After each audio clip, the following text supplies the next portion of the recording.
Enemy pillar!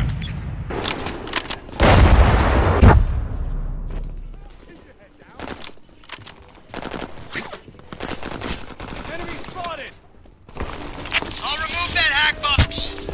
They hacked the lower door! Watch your flank!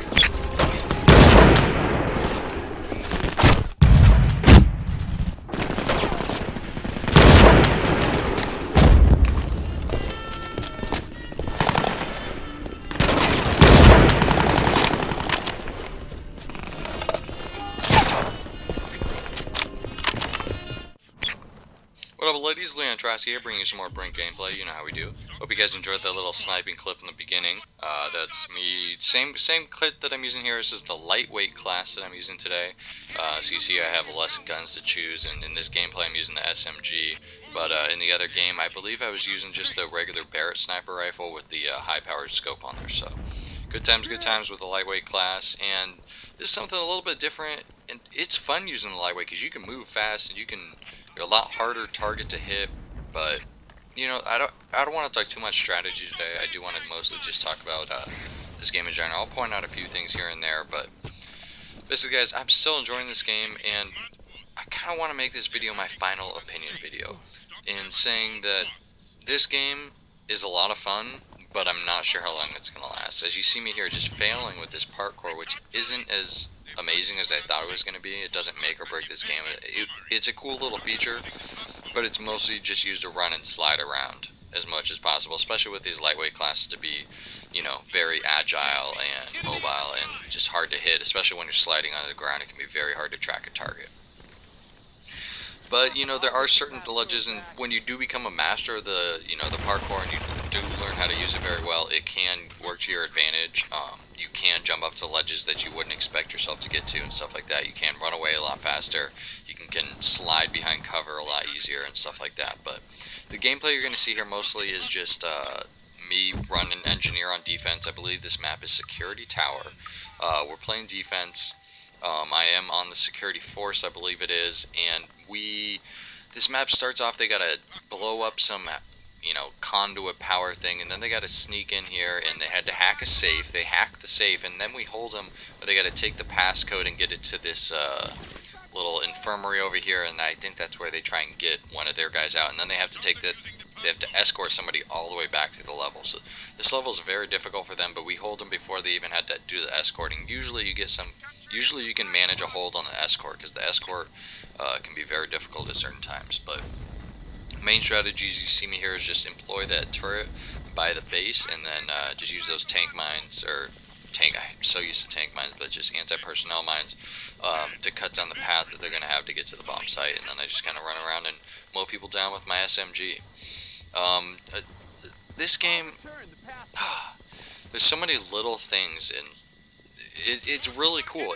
There's so much going for this game, and the specializations and the customizations that you have to make your guys special to the way you want to play a certain game. There's certain things that they did leave out, like you can't change your body type between games. You know, you can't. I don't know. Like, okay, for example, you have all your abilities, and you unlock one ability for each level that you level up. There's 20 total levels that you can max out a level character at. So in a sense, you get 20 total abilities. On the same token, there's about 50, a little over 50, 52, 53 total abilities that you can use in the game. So you get an idea of how this game is going to work out, is where you're going to, you know, only get 20 abilities. You got to choose which ones you want to use. So sometimes, you know, I feel that the engineer kit is probably one of the most valuable using these tank mines, or the mines and the turrets and stuff like that. But I'm starting to realize, especially with this class, which is traditionally the guy that I have this lightweight class, I use with the sniper rifle on offense more, and run with the recon kit, and use my spy setup essentially to get in there and, you know, use my disguise to get behind enemy lines and hack turrets and all that sorts of good stuff, because, you know, it also allows you to spot all those mines that people normally put down on defense. So one good way to go about it there. But this game has great balance. There's great customization, great balance, great total game when it works. when the connections are going well and everybody's in a good game with a bunch of people, not just a bunch of bots, the games can be a lot of fun. But the way they set it up with the bot system and the way bots can come in and out, and just, you know, joining in games with your friends, I feel that the games that I joined with my friends, there was when I get the worst possible connection ever. So I don't know what that's all about, but, you know, in the ideal situation of this game, it's a lot of fun. It works out well. I don't know if it's going to have the lifespan that you would want it to. One, just because of the maps. The way the game's set up, I don't think there's enough maps. If they eventually announce DLC with, you know, more customizations and, you know, new maps and stuff like that, with maybe different game modes, I don't know. There could be some life to it, but I don't see them doing that. I think it's a story. You know, I played through the story, and it's the same game modes. You just play whether or not you have bots or not in there, and it's kind of weird to me, but it is what it is. The story in that sense isn't that great, to be honest. I mean, it's kind of hard to follow.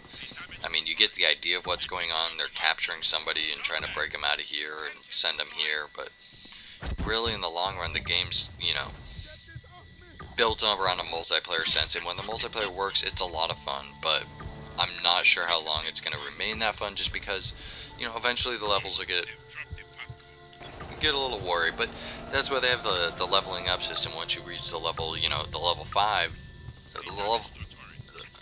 as you level up, the level 4 and 5 characters have stuff that are unlocked that are a lot stronger. And that's why it's cool the way they set up the lobbies, because you're not going to play a level 3 versus level 4 unless you want to, obviously, as a level 3 character. But for the most part, you're only going up against people with the similar abilities unlocked, or the similar ability amounts to be unlocked. So it keeps it kind of even, but you see, like, once people unlock, like, the level 5 stuff, seems like I haven't unlocked full level 5 stuff. It's only one rank. It's level 20. It's all max rank. And I can't imagine, some of the level 5 upgrades are really strong. You know, level 5 Gatling gun, some of the other ones are just crazy, so we'll see what that kind of eventually turns into. But as of right now, I'm really still enjoying this game. I still think there's so much strategy to be involved, and if they do get it figured out where I can play with people that I know and play with parties that I know, I could see this game really lasting for a little while, and really, I don't know, it seems to be very competitive. I could see it having a very competitive edge to it, but I don't know if that competitive scene will pick it up, because it seems the game is very well balanced, and it does have settings that can make it very competitive. But I don't know. There's something about it that makes me hesitant to say it's going to be a great game, even though I'm having such a fun time with it. And even though I want to keep, you know, leveling up my character, and I want to keep unlocking new stuff, and, you know, unlocking the next upgrade and stuff, but I don't know. I feel like it will eventually wear out on me, but for the time being, I'm really enjoying it. I've really started enjoying using the new lightweight class. It kind of adds a new aspect to the game. You know, you really got to be a lot more agile. You really got to be able to get away a lot more quickly, and just controlling your engagement a lot better. The sniping, I've started to snipe. You saw in the beginning, the sniping has become a lot more fun, and really just specializing your characters and creating special characters. You know, my main character right now, that's the highest level, I believe, is a level 16 or 17. I have him as an engineer. This character that I'm leveling up now, the lightweight character that I like him as, I'm ranking up as a spy, or whatever it is, an operative, and he, so what I mean by that is I'm pretty much just unlocking only the operative stuff, and as well as the, you know, the all kit stuff, and maybe a few other things, but that way I'll have my operative stuff totally stacked out, and I can just do anything as an op. And it really, you know, when you have all this stuff set up, like, especially for the engineer, you can have 2 landmines. Putting down the landmines and turrets and repairing everything goes 100 times faster with that special ability. So, different stuff to check out. The game is finally winding down here, guys. I did pretty good in this. I definitely think I got the most kills. Not sure how many I actually got with my gun. I got a ton with turrets and landmines, but that's how you got to do it on defense. Just holding it down, holding it down, holding it down, return that thing. And sometimes there's certain spots in this game, And I think that's my one regret, is there's certain spots, like this actual spot on this game was a 20-minute game. Like a 20-minute timer. And I cut it up like crazy because this game was like it took me 20 minutes, so I hope you guys still enjoyed it. My final score was something crazy. You know, I was the top of my team. I got the most kills. Somebody else beat me for the most overall score, but I hope they get their stats page up soon, just because it would be interesting to know just how many kills you have with certain stuff. I hope it's somewhat interesting, like Battlefield stats, but they're saying that they're going to keep track of kills and deaths, so we'll see what happens with that. But Leon Trotsky, guys, you know how we do, keeping it real, playing some Brink, some more Battlefield to come. We'll get back on with the that Revolution. I got my Magnum ammo game coming up soon, so ladies, stay tuned, keep your panties on, you know how we do. Brink, till next time, guys.